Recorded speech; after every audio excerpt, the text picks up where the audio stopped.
This news update is brought to you by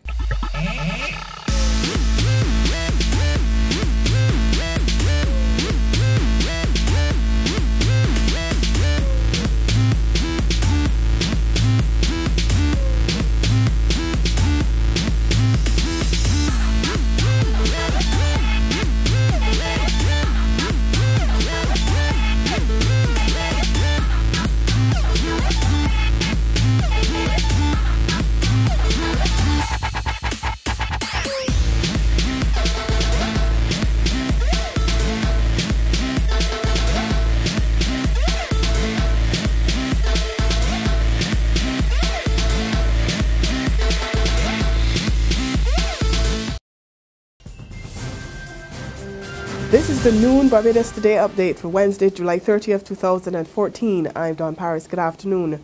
We begin with an announcement of an initiative to benefit local manufacturers. This morning, Industry Minister Domdale Innes disclosed that a trade advisory council will be set up, and he expects its work to lead to the expansion of the manufacturing sector. Our Emmanuel Joseph was on hand for the announcement, and he tells us more. In making the announcement this morning at a symposium organized by the Barbados Manufacturers Association at Amman Bay Hastings Christ Church, Minister of Trade Domdale Innes said the council will help efforts to eliminate the bottlenecks involved in trading by local manufacturers and other businesses. Innes said the council will complement the recently established Trade Facilitation Unit within his ministry, which is aimed at making it easier to do business in Barbados and to attract greater investment. He also pledged government's continued support for manufacturers, which he said will not be developed at the expense of the services sector or vice versa. From Amman Bay Christchurch, Emmanuel Joseph for Barbados Today. Commercial banks are getting a rap for hindering the country's move toward e-commerce transactions. Chester Coppin, the Commerce and Small Business Development Officer in the Ministry of Industry and Commerce, says the banking system is frustrating entrepreneurs who are anxious to launch into commerce in cyberspace. Speaking at a forum with small business operators last evening, Coppin advised innovative entrepreneurs to seek alternative financial arrangements, since there are no signs that local banks will be changing their approach to business anytime soon. So the thing is this: we need to look at the payment processors like AuthorizeNet, PayPal, 2Checkout, GoDaddy. We need to look at those individuals and see how we can use them in our e-commerce model. Because I am of the opinion that I don't think anytime soon that we're going to get anywhere with our banking institutions as far as the approval of internet merchant accounts is concerned. In other news, controversial Anglican cleric Charles Morris says he will continue to speak out even if the powers that be try to silence him. Reverend Morris, a secondary school teacher, was recently censured for saying at a Barbados Labour Party town hall meeting that this government is the worst the country has ever had. He received a letter which suggested he should not have spoken out against the government since he's a public servant. But Reverend Morris tells Barbados Today he will not be silenced.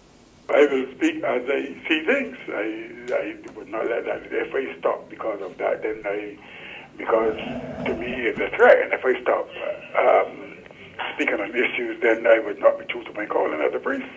In sports, Barbados' golden girl is back on home soil. Akela Jones, who's now the island's first athlete to ever win a medal at the IAAF World Junior Championships, was treated to a warm welcome last night. She was greeted by Minister of Youth and Sports Stephen Lashley, other athletic officials and friends. A smiling Jones relived the historic moment when she took gold in the long jump final with a leap of 6.34 meters. There's regional and international news after this short break. Hi, I'm Red Plastic Bag. Anyone who knows me knows I don't like cold.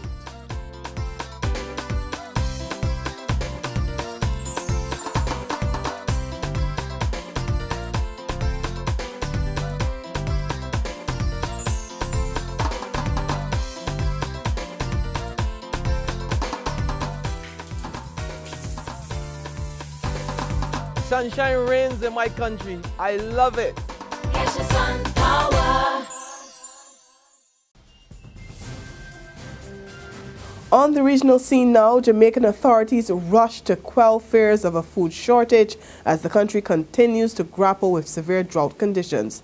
Acting Agriculture Minister Derek Kellier admits that while more than 1,600 hectares of farmland with staple crops have been destroyed, there is no need for panic.